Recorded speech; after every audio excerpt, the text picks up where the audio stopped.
할렐루야. 우리 하나님의 은혜와 평강이 새벽을 깨어 예배하시는 성도님들의 심령과 가정에 충만하기를 소망합니다. 교회는 주님께서 이 땅에 세우신 구원의 방주이자 축복의 통로입니다. 아멘이시죠? 이 시대에 주의 말씀이 선포되는 곳, 하나님께 세우신 교회인 것이죠.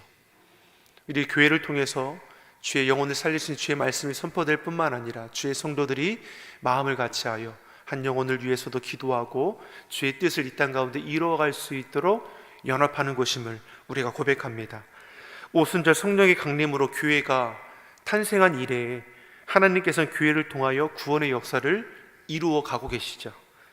그러기에 우리의 신앙은 철저히 교회 중심이 되어야 하는 것이고 예수 그리스도 십자가 중심이 되어야 하는 것입니다. 본문의 데살로니가 교회가 그러한 교회였고 신앙의 본을 보여준 교회라고 칭찬하고 있음을 오늘 본문이 우리에게 가르쳐 주는 것이죠.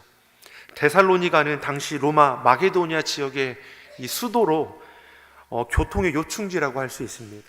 사도 바울은 2차 전도 여행을 할 당시에 실라와 디모데와 함께 이 데살로니가를 방문하게 되죠. 바울은 이곳에서 오랜 시간 머물지 않았습니다. 한 22일 정도 머물면서 유대인의 회당을 중심으로 복음을 전했고 하나님의 은혜로 풍성한 열매를 거둘 수 있었습니다. 오래 머문다고 많은 열매가 맺어지는 것도 아니고 짧게 머문다고 열매가 거두어지지 않는 것이 아니더라고요. 비록 오랜 시간 머물지 못했지만 데살로니가 교회 성도들이 환난 중에도 믿음을 지키고 충성되이 행했다는 그 소식을 이 사도 바울이 듣게 되는 겁니다. 그러니 저들에게 감사와 격려의 마음을 전하고자 이 서신을 기록하여 보내는 것이죠. 1절의 말씀 어떻게 시작되고 있습니까? 1절의 말씀 같이 보겠습니다. 바울과 실루아노와 디모데는 하나님 아버지와 주 예수 그리스도 안에 있는 데살로니가인의 교회에 편지하노니 은혜와 평강이 너에게 있을지어다. 아멘. 바울은 이 데살로니가 교회 성도들에게 편지를 보내면서 함께 복음을 전했던 실라와 디모데도 함께 소개하고 있음을 볼 수 있습니다. 디모데는 누구였습니까? 사도 바울의 영적인 아들이자 제자이자 실라는 2차 전도 여행 때부터 함께한 선교 동역자입니다. 이처럼 주의 일을 감당함에 있어 함께하는 동역자가 있었습니다. 사람은 불완전합니다. 연약하고 부족하죠. 그러기에 서로의 부족함을 채워주며 함께할 수 있는 믿음의 동역자가 필요한 것입니다. 사도 바울에게는 실라가 있었고 디모데가 있었습니다. 서신을 통해 함께 소개하는 것을 보더라도 바울이 함께 사역하는 동료와 연합됨을 얼마나 중요하게 여겼는지를 알 수가 있는 것이죠. 또한 바울은 서신을 통해 제일 먼저 언급한 것 중에 하나가 무엇입니까? 은혜와 평강입니다. 은혜와 평강이 너희 가운데 있기를 원한다는 것이죠. 은혜가 무엇입니까? 하나님께서 값없이 주신 영적인 선물입니다. 평강은 무엇입니까? 은혜의 결과이죠. 우리가 얻게 되는 그 은혜의 결과가 무엇입니까? 평안입니다. 즉 바울은 데살로니가 교회와 성도들이 주님 안에 참된 은혜와 평강을 날마다 누리기를 원했습니다. 우리도 마찬가지이죠. 아무리 시대가 어렵고 죄악이 관영한 시대라 할지라도 하나님의 자녀된 우리는 주의 은혜와 평강으로 우리의 심령을, 우리 삶의 자리를 지켜 나아가야 할 것입니다. 세상 헛된 것들에 휘둘리고 넘어지는 것이 아니라 주의 은혜에 붙들려서 참된 평안을 누리고 살아갈 수 있는 저와 여러분이 되기를 예수님의 이름으로 축원합니다. 사도 바울은 데살로니가 교회가 참 기쁨이 되는 교회라고 칭찬하고 있습니다. 7절의 말씀을 보니까 너희가 마게도냐와 아가야 모든 믿는 자의 본이 되었다라고 했습니다. 믿는 자들의 본이 되었다라는 것이죠. 마게도냐, 빌립보와 베리아 지역을 가리킵니다. 아가야는 아덴과 고린도 지역을 가리키는 것이죠. 많은 교회, 많은 성도들에게 본이 되는 교회가 바로 데살로니가 교회였다라는 것이죠. 저들의 신앙의 모습이 어떠하길래 사도 바울은 이렇게 칭찬과 격려를 아끼지 않는 것이냐? 3절의 말씀을 같이 한번 보겠습니다. 3절의 말씀 같이 읽어보겠습니다. 너희의 믿음의 역사와 사랑의 수고와 우리 주 예수 그리스도에 대한 소망의 인내를 우리 하나님 아버지 앞에서 쉬지 않고 기억하매니. 아멘. 데살로니가 교회에 대해서 세 가지를 칭찬하지 않습니까? 믿음의 역사와 사랑의 수고와 소망의 인내가 풍성한 교회였습니다. 믿음과 소망과 사랑은 교회가 실천해야 할 가장 중요한 세 가지의 가치입니다. 데살로니가 교회는 이러한 믿음, 소망, 사랑이 풍성하게 증거되는 교회였습니다. 믿음의 역사는 믿음을 행한 일이라는 것을 뜻하는 것이죠. 믿음으로 일하고 믿음으로 살아가는 성도들의 모습을 가르쳐 주는 것입니다. 데살로니가 교회의 성도들의 믿음은 믿습니다. 말로만 하는 믿음이 아니라 행함에 있는 믿음, 살아있는 믿음이었음을 우리에게 가르쳐 주는 것이죠. 데살로니가 교회의 성도들은 기독교에 대한 유대인들의 극심한 박해에도 믿음으로 이겨낼 줄 알았고, 당시 데살로니가에 만연했던 우상 숭배에도 빠지지 않았습니다. 그들은 오직 예수님을 닮아가기 위해서 힘썼습니다. 믿음의 역사가 증거되는 교회, 말과 행함이 일치되는 교회.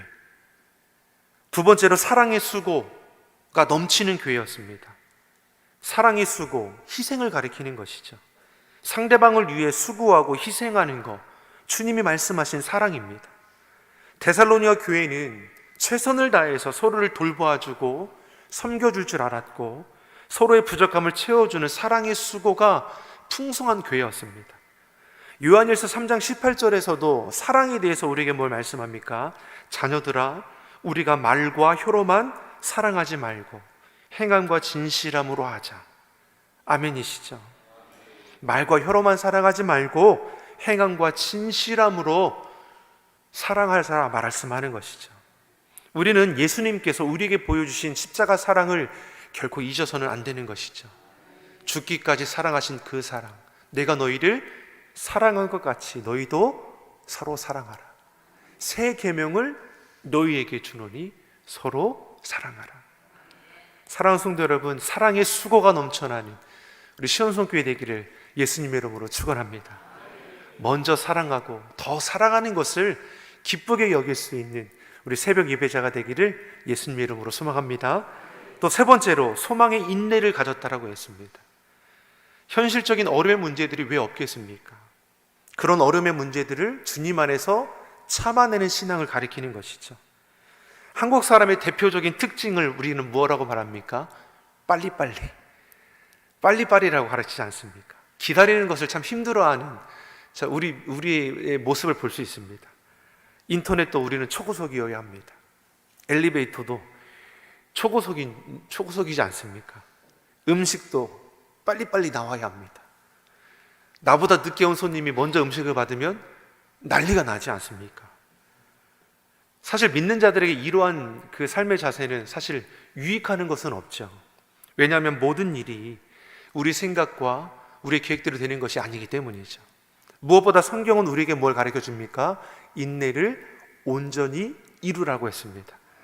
인내할 때에 우리의 부족함이 채워지는 것이고 우리의 연약함이 떠나가게 되어 있는 것이죠.